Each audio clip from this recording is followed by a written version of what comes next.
Talking to the moon.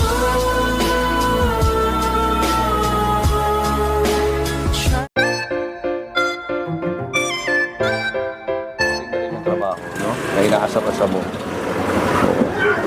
Lagi kong dinadasal yun. Bukas pagising ko may tatawag, may trabaho ka.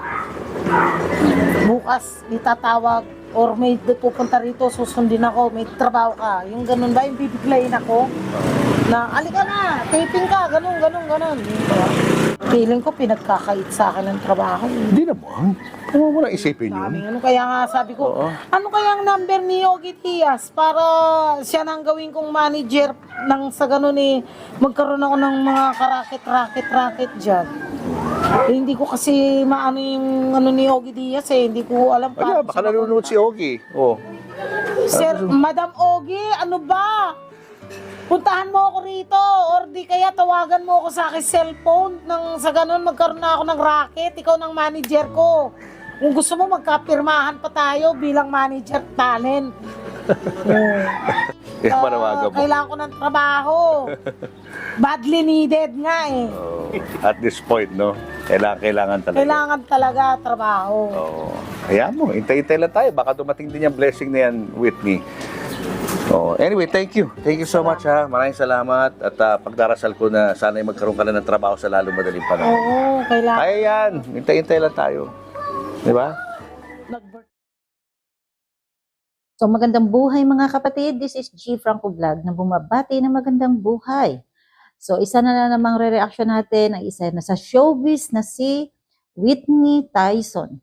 Si Whitney Tyson na isang komedyante at isang sikat na artista noong kanyang kapanahunan na ngayon ay medyo nawawala sa industriya ng showbiz. Dahil wala na pong tumatawag sa kanya para sa project.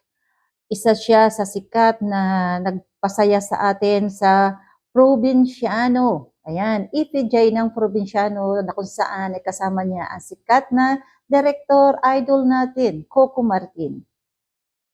Si Whitney Tyson na nakaranas ng pangbubuli sa kanyang kapwa artista dahil sa kanyang kaanyuan. At yan ay hindi po katanggap-tanggap at hindi po maganda. Isa sa artista sa Probinsyano ang umapi sa kanya, kung saan ayaw siyang makasama sa kwarto. Bakit? Tao naman siya, di ba?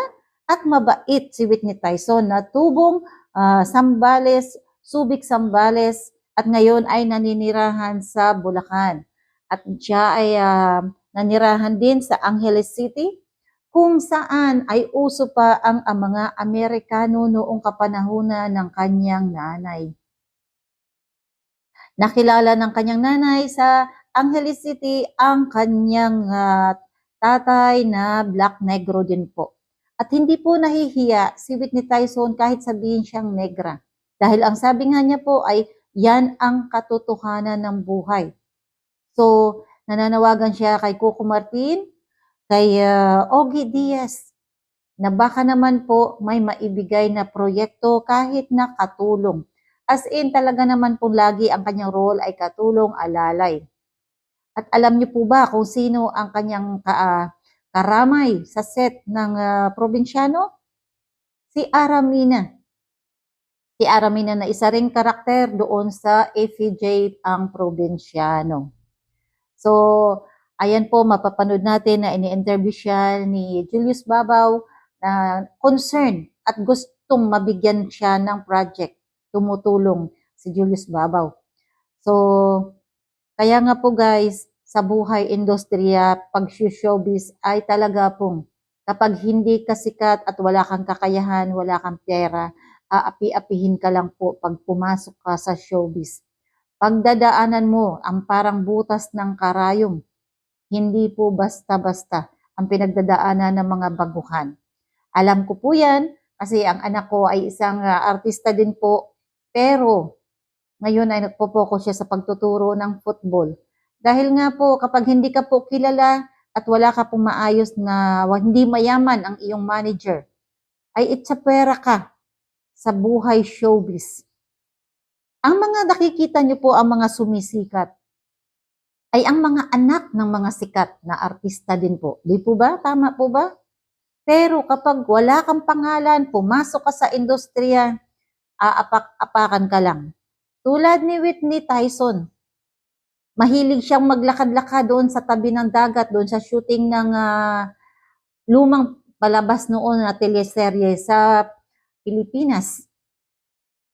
Ang Flor de Luna or Flor de Lisa or Ana Luna, ayan po ay kasama siya doon. May isang scene doon na nasa tabing dagat at naglakad siya. Hindi po niya nalinis ang kanyang paa at pumasok siya sa loob ng kwarto. Yun ang pagkakamali niya. Talaga pong sinita siya, pinagsabihan siya ng masasakit na salita. Na hindi naman po dapat. Okay lang po na pagsabihan. So, yun guys, tinanggal siya sa set ng nasabing serye. Tinanggal siya. Kaya masakit po na gusto man niyang i-voice out ang pangalan ng tao na yon na nangbuli sa kanya doon sa setcom na yon at sa FJ ng probinsyano ay hindi na lang po at ibinulong na lang po niya kay Julius Babaw. Binulong na lang niya kung ano po ang pangalan noon. Kasi nakakapagtaka, di po ba? Kapwa mo artista, dapat natulungan mo. Bakit mo kailangan na laitin, ibuli? Kaya nga po ang sabi, pag wala kang pera, kawawa ka. Kaya po nagtatrabaho ang tao para mabuhay. Gusto po niyang magtrabaho para mabuhay. Pero hindi po siya ngayon pinagbibigyan ng pagkakataon.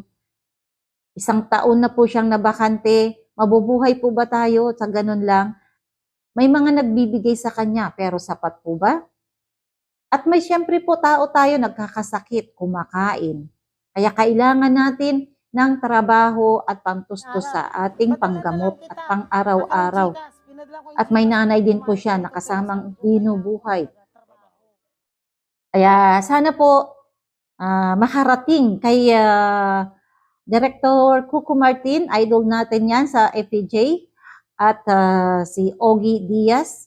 Sana po ay mapagbigyan po siya sa kanyang kahilingan. So, God bless po.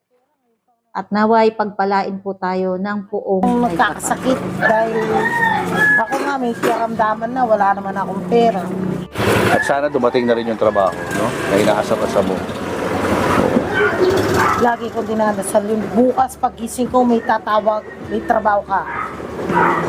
Bukas may tatawag or may pupunta rito, susundin ako, may trabaho ka. Yung ganun ba, yung bibiglayin ako? Na, alika na, taping ka, ganun. Feeling ko pinagkakait sa akin ng trabaho. Hindi naman. Huwag mo na isipin yun. Ano kaya nga sabi ko, Oo. ano kaya ang number ni Ogie Diaz para siya nang gawin kong manager nang sa ganun magkaroon ako ng mga karaket dyan. Hindi ko kasi maano yung ano ni Ogie Diaz hindi ko alam Ano, paano baka nanonood si Ogie. Oh. Sir, Madam Ogie, ano ba? Puntahan mo ako rito or di kaya tawagan mo ako sa aking cellphone nang sa ganun magkaroon na ako ng racket, ikaw ng manager ko. Kung gusto mo magkapirmahan pa tayo bilang manager talent. Kaya panawagan mo. Kailangan ko ng trabaho. Badly needed nga Oh, at this point, no? Kailangan talaga. Kailangan talaga trabaho. Oh. Hayaan mo, hintay-hintay lang tayo. Baka dumating din yung blessing na yan with me. Oh, anyway, thank you. Thank you so much ha. Maraming salamat at pagdarasal ko na sana ay magkaroon ka na ng trabaho sa lalo madaling panahon. Oo, kailangan. Kaya yan, hintay-hintay lang tayo. Di ba? Nag-birth.